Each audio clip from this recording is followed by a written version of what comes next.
والسماء والطارق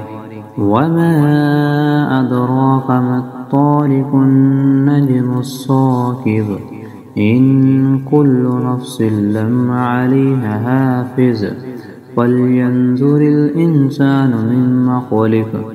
من ماء دافق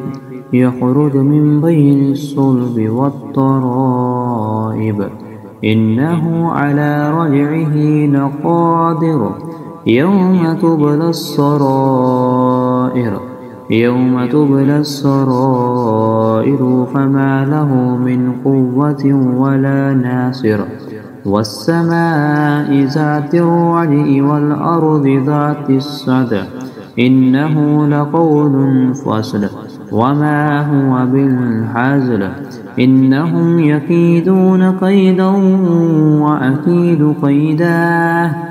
فمهل الكافرين أمهلهم رويدا.